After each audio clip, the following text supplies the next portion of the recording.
देखिए दोस्तों, मूली का रेसिपी का फाइनल लुक नए स्टाइल की नया रेसिपी है। बहुत ही चटपटा बनता है। आप इसे एक बार खाएंगे तो चटकारे लेते रह जाएंगे, भूल नहीं पाएंगे। बार बार बनाने की कोशिश करेंगे और बनाएंगे।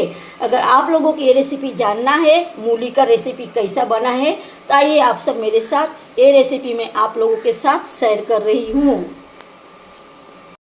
दोस्तों, इधर गैस जला ली हूँ। देखिए इस तरह से। अगर आप लोगों के पास ऐसा जाली है तो ठीक है, अगर ऐसा जाली नहीं है तो आप इस तरह से डायरेक्ट रख के थोड़ा थोड़ा इस तरह से भूज सकते हैं। अगर आपके पास जाली है तो आप जाली ले लीजिए और जाली के ऊपर इसे रख दीजिए। इसे हम उलट पुलट के अच्छे से भूज लेंगे गलने तक। गैस को हम स्लो रखेंगे, फास्ट भी नहीं करेंगे, मीडियम भी नहीं करेंगे। इस तरह से इसे हम भूज लेंगे। तो देखिए दोस्तों, मूली भूज के हो गया है, उलट पुलट के भूज ली हूँ। अब इसे मैं साइड में रख दूंगी और इस जाली को मैं वापस से ले लूंगी और इस पे 2 टमाटर को उलट पुलट के इसी तरह से अच्छे से भूज लेना है। स्लो गैस में मूली भूजी थी, टमाटर को भी स्लो गैस में ही भूजना है। तो देखिए दोस्तों, टमाटर को इस तरह से उलट पुलट के अच्छे से भूज लेना है। देखिए नजदीक से दिखा रही हूँ, इस तरह से भूज लेना है। देखिए दोस्तों, मूली को अच्छे से धोकर साफ कर ली हूँ। देखिए कितने अच्छे से भुजा गया है। देखिए कितना मस्त भुजाया है, लाल लाल हुआ है। तो ये इसके ऊपर की जो पार्ट है ना, ये ऊपर वाला कड़क वाला जहाँ पत्ता रहता है, तो इसको हम इस तरह से काट देंगे। बाकी सबका मैं काट ली हूँ, एक बाकी था तो मैंने दिखाई, इसका भी काट ली हूँ। और इधर हम टमाटर के लिए हैं, इसे छील लिए हैं अच्छे से। अब इसका भी जो पीछे का कड़क पार्ट होता है ना, इसे भी हम काट के इस तरह से निकाल लेंगे। ये मेट नहीं होता है, इसको हम जितना भी मिस ले ये नहीं मिस आता है। तो इस तरह से इसको हम काट के निकाल लेंगे। तो दोस्तों, वीडियो कट गया तो जो मूली है ना, मैंने चाकू के सहारे इस तरह से छोटे छोटे टुकड़ा कर ली हूँ। ये थोड़ा कड़क होता है, हाथ से मेस नहीं होगा। तो क्या करेंगे, हम एक चॉपर ले लेंगे। आपके पास चॉपर है तो आप चॉपर ले लीजिए, नहीं है तो आप मिक्सर में भी घुमा घुमा के करेंगे। स्लो मोड पे रुक रुक के 2 सेकेंड 4 सेकेंड करके घुमाएंगे तो ये चॉप हो जाता है। तो मैं ये कांधा काटने वाला चॉपर से इस तरह से इसे चॉप कर लूंगी। ये अच्छे से मिक्स हो जाएगा। इसे ज्यादा पतला नहीं करना है, थोड़ा जाड़े जाड़े रखना है। 80% इसे चॉप करना है। 80% देखिए इस तरह से दाना दाना रहना चाहिए। 80% से ज्यादा चॉप नहीं करना है। तो इधर एक प्याज ली हूँ जिसे कांधा ऑनियन भी बोलते हैं। और इधर धनिया पत्ता ली हूँ। धनिया पत्ता सिर्फ पत्ता लेना है, डंठल तोड़ के फेंक देना है। ये अदरक ली हूँ यानी जिंजर, इसे छोटा छोटा काटना है, एकदम बारीक बारीक काटना है। अगर इसे बारीक बारीक नहीं काटेंगे तो कूटने के बाद इसका जो रेशा है ना, मुंह में आता है तो ऐसा लगता है कि मुंह में बाल आ गया, फिर खाने को दिल नहीं करता है। और ये मिर्ची ले लिए हैं, टेस्ट के हिसाब से जितना जरूरत है उतना ले लीजिए अपना हिसाब से मिर्ची। और इधर लहसुन ले लिए हैं, इसको भी इसमें डाल देंगे।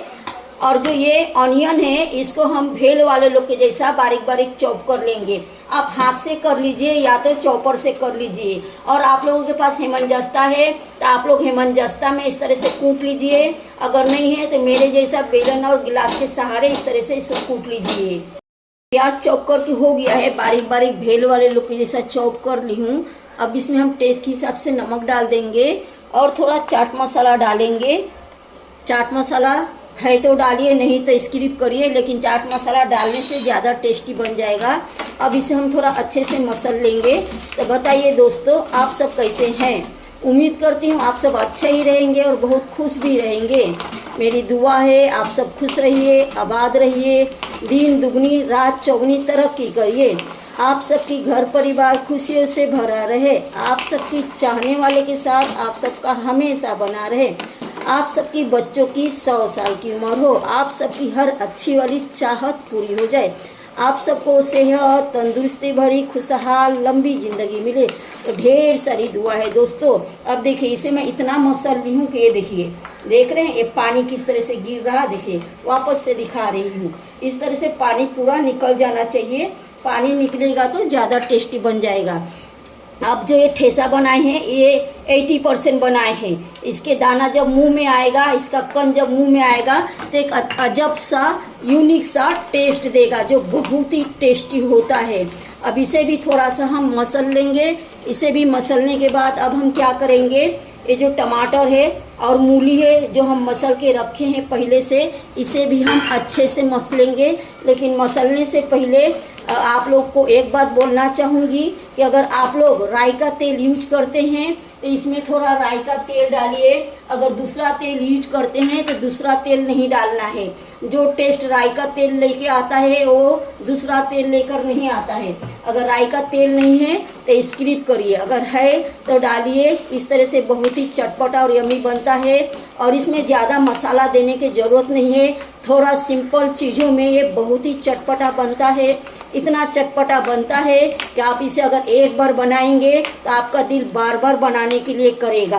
बहुत ही चटपटा और यम्मी बनता है। आप चाहे तो इसमें लाल वाला काश्मीरी मिर्च पाउडर डाल सकते हैं, लेकिन मुझे नहीं डालना है, मुझे हरा हरा इसी तरह से बनाना है।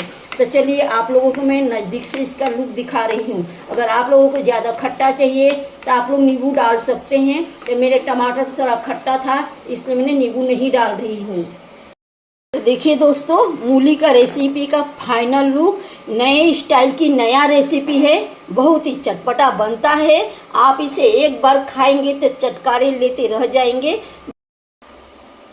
आइए दोस्तों टेस्ट करते हैं। इसे पराठा के साथ, चावल के साथ, बिरयानी के साथ, पुलाव के साथ, किसके भी साथ खा सकते हैं। सिर्फ इसी से चावल खा सकते हैं, सिर्फ इसी से आप पराठा खा सकते हैं। 2 पराठे की जगह आप 4 पराठा खा लेंगे। इतना चटपटा और टेस्टी बनता है, बहुत ही टेस्टी बनता है। आइए टेस्ट करते हैं। यम्मी यम्मी, बहुत ही चटपटा बना है। अभी मुझे पराठा बनाने के टाइम नहीं मिला, शूट करना है, लोड करना है, देर हो रहा है, इसके लिए मैं ऐसे ही टेस्ट करके बता रही आप लोगों को। आप लोग इसे बड़ा पाव के साथ, ब्रेड के साथ भी खा सकते हैं। इतना यम्मी बनता है।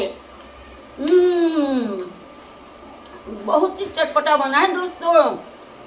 तो आप सब इस तरह से मूली का रेसिपी, चटपटा चाट बोलिए, चोखा बोलिए, चटनी बोलिए, जो भी नाम देना है आप दे सकते हैं। इस तरह से बनाइए। न्यू स्टाइल की न्यू रेसिपी है और टेस्ट करिए, दोस्तों में शेयर करिए और आप सब एक दूसरे के साथ खुश रहिए और बहुत सारे खुशियाँ बांटिए। थोड़ा मेरे भी खुशी का ध्यान रखिए। लाइक से सब्सक्राइब करके फुल वॉच करके सपोर्ट करिए। साथ में हाइप की बटन भी प्रेस कर दीजिए। सपोर्ट करने के लिए थैंक यू सो मच, शुक्रिया दोस्तों। तो चलिए ब्लॉग को यहीं पे एंड करते हैं, फिर अगले ब्लॉग में मिलेंगे कुछ एक नया सा रेसिपी लेके। तब तक के लिए बाय दोस्तों।